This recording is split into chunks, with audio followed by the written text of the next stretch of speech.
Ooh, what's happening, man? It's not snowing, buddy. So, I'm listening to this Donald Hoffman interview on a podcast, right? They're talking about all kinds of shit, but they started talking about the applications of AI. And I don't really like how much everybody's talking about that shit because they're always kind of putting it in a positive light or kind of fear-mongering with it. And I don't really think either of those positions are like the best way to look at that shit. But it made me think. This dude used the example of he got in a cab and used Google Translate to communicate with his with his Uber driver, And then he was like, in a couple, he said 6 months. The Don Hoffman, the theoretical physicist dude, was like, yeah, we'll have that in a few years. Because he knows they already got it. They're just not giving it to you yet because they don't want you to have it yet. It's not about them having it, it's about them giving it to us. But he was like, in a few months, in 6 months, we'll be able to put, something in our ear and speak the words. And as soon as we go to speak the words, it translates them and broadcasts them through a speaker. I think it'll be some slightly more elevated shit than that. But, I get the point of what he's saying. But then my brain goes like, okay, so if we can all agree that these like tech giants, tech companies and the little companies that develop the technology that are secretly being like, funded by the bigger companies to complete the projects, if we can all agree that we have shared experience that shows that they do nefarious shit, right? We all have that experience. Getting hit by little spiders, bruh.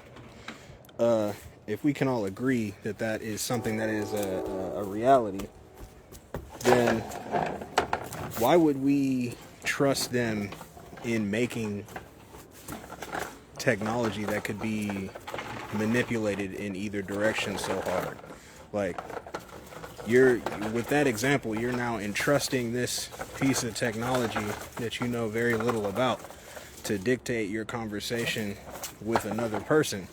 And that might not be that big a deal, but at the same time, it could be. It could be a huge deal. This nigga might be crazy. Like, what if you indirectly say some crazy stuff to him and you don't realize it, I just think it's weird that we collectively are like, oh, I'm off Facebook. I'm not fucking with Facebook no more. They're spying on us and all this other shit. But then you immediately say, oh, I can't wait for AI to give me the capability to talk to somebody who I was perfectly able to navigate a conversation, not a conversation, but, a situation with before it was created. You figured out a way. They're already driving an Uber, so it's not necessarily on them or on you that they don't understand you and you don't understand them, but you still figured it out before this update in technology.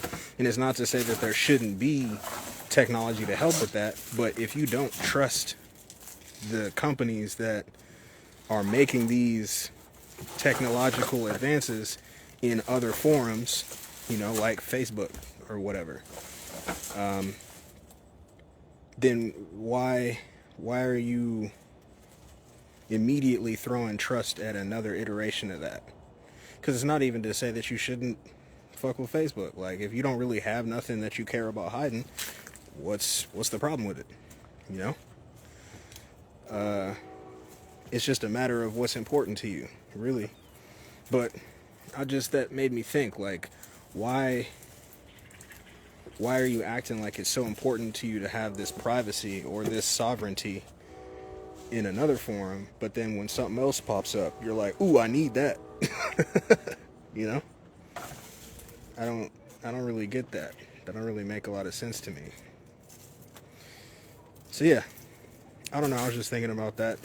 Still listening to this lecture and shit, but I don't know if I really want to get into I'm not finna make a video about AI, bro. There's too many people doing it.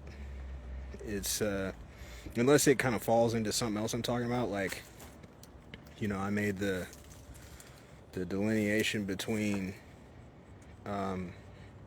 black goo and what people call AI, or what is being described as AI. There's also, I think I might have said it, but if I didn't, there's also the fact that there are many stories about CERN and the Hadron Collider that's over there in Switzerland, and then there's one over here too in the US that people don't really know about or talk about. I think it's in like Kansas or some shit. It's somewhere in the Midwest where all the cornfields and shit are. That's why I don't go through those states. I don't go anywhere near those states. That's why it's so empty like that. It's not for your food. Think about it. They don't care about giving you good food. Why else would they keep those places empty like that? But anyway, there's lots of stories about how they're not really trying to summon demons so much as they're trying to have conversations with them, and by proxy they're summoning them, you know, summoning in quotes, because I mean I think that things like that can materialize in the 3D, and I think, you know, a lot of stuff that people already talk about, but it's mostly that they're having conversations with these intelligences that give them things. You know, it's basically like a kind of almost like a satanic contract. Like, you give me this and I'm gonna give you this, and we always lose in those. And when I say we, I mean everybody. It's not even really mostly them. They mostly just kind of sacrifice the people below them that don't have as much capability or money or whatever. But yeah, I was just thinking about that. I'm not gonna stay on here. We outside. He's planting wet, dirty ass leaves, and I'm gonna get in there too. So get out and get you some sun, bruh. You know? All right.